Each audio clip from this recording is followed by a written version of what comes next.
ó, agora a gente vai falar de política porque o presidente Luiz Inácio Lula da Silva assinou a medida provisória, minha gente, que impede cobranças adicionais ou impostos sobre o Pix.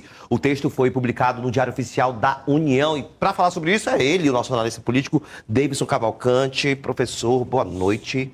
O senhor tá bom? Estamos bem. Professor, mais cedo o senhor estava no Povo na TV e o senhor citou, né, que Lula está enfrentando uma crise econômica, assim como Bolsonaro também enfrentou. Aí a pergunta é, foi ele que procurou isso ou o Brasil está quebrado? Não, na realidade existe uma situação que de muitos governos, viu, Brunoso, precisa ser compreendido. A economia é sempre algo delicado.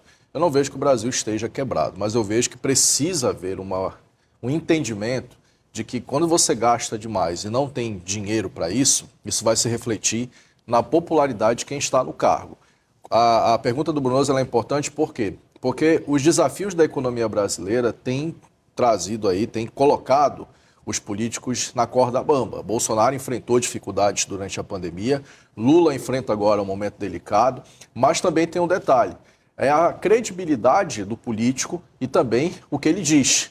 A gente já viu o Lula ali ter um enfrentamento com o mercado financeiro, acabou gerando a alta do dólar, isso repercutiu mal no cenário empresarial brasileiro. Se falou de taxar superfortunas, isso também gerou ali um embate no Congresso, a oposição foi para cima. E agora essa situação do Pix, que inclusive com um vídeo do Nicolas Ferreira, praticamente deu uma dor de cabeça para o Palácio do Planalto e obrigou aí o presidente e a equipe econômica e o governo federal a recuar do decreto de monitoramento, o ato de monitoramento do Pix, dos dados do Pix pela Receita Federal. Então, o país, ele é muito grande e hoje com rede social você precisa ter uma comunicação muito clara. Mas, acima de tudo, você precisa trazer confiança para quem está do outro lado. Se você não passa essa confiança, se você não passa essa autoridade, as pessoas vão desconfiar e não vão mais acreditar, apesar de que muitas vezes você pode estar falando a verdade. Eu até acredito que a intenção do governo de monitorar principalmente quem sonega impostos, quem frauda a receita, seja uma coisa importante, porque você realmente está tirando das pessoas que mais precisam e burlando a lei. Inclusive, hoje aqui em Manaus teve operações da Polícia Federal justamente tratando aí sobre essa questão de fraude e também de sonegação de tributos. Mas a comunicação ela precisa ser muito clara. E hoje o presidente enfrenta um momento de impopularidade com um segmento que sempre foi muito ligado ao PT e à esquerda, que é a classe C, D e E. Essa classe realmente ficou acuada quando circulou pelas redes sociais, circulou nos bastidores, que o Pix seria taxado. Claro, vieram a público, desmentiram, disseram que era uma informação inverídica, mas é aquela velha história. Vai lá no passado, aí você vê, vamos taxar isso, vamos tributar isso, vamos criar imposto disso, as pessoas ficam ali acuadas e desconfiadas. Então, o cenário da economia, ele é sempre um momento que você precisa sentar na cadeira e pesar. Hoje, o que realmente deve ser o foco do governo federal? O plano de corte de gastos, mas tem que cortar aquilo que realmente são gastos que não viabilizam a melhoria do cidadão. Porque se você for cortar aquilo que é no bolso das pessoas, a rejeição e a desconfiança só tende a crescer com relação ao governo atual. Olha, já para a gente ir para outro assunto, professor, só para eu também dar uma comentada aqui, eu não sou de direita nem de esquerda, eu sou direto.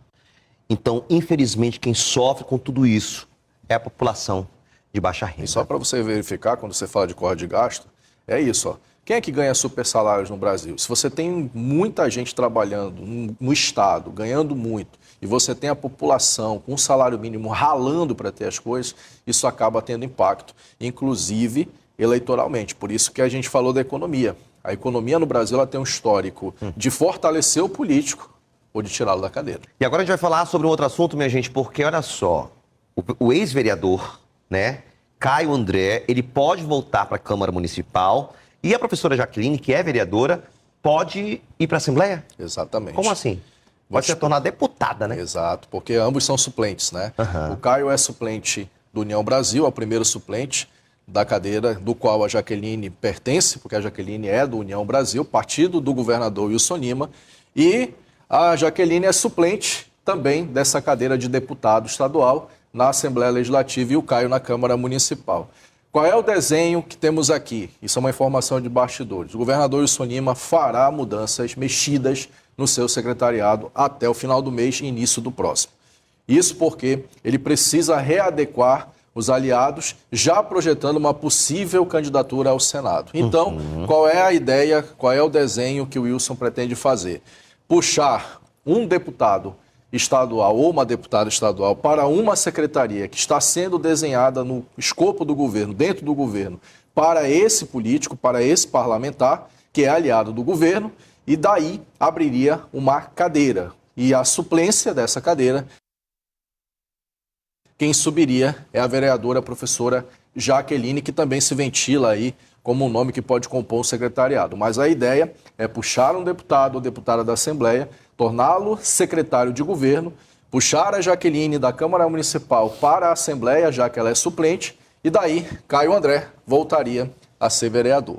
Ou seja, o desenho político do governo é fortalecer ao máximo as suas bases, tanto dentro do governo, quanto nas duas casas legislativas. O Wilson tem maioria na Assembleia, mas também não quer perder terreno. A Câmara Municipal colocaria de novo o Caio André lá. Só tem um problema, tá? A Jaqueline faz parte da mesa diretora hoje da nova presidência com Davi Reis.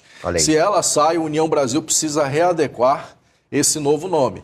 Caio André teria dificuldades, porque se a gente lembra bem, o Caio André, além de adversário de Davi Reis, foi seu maior crítico, e lá atrás o Caio André também participou daquela manobra de bastidores, que derrubou a tentativa de Davi Reis de alterar o regimento e tentar um terceiro mandato. São as cadeiras, são as apostas do governador, afinal de contas, o Wilson já olha para 2026, nada melhor do que fazer as mexidas, mas, segundo as minhas fontes lá dentro, ele realmente vai ter trabalho, porque vai ter que fazer muitas mexidas pontuais para poder colocar todo mundo dentro dessa estrutura.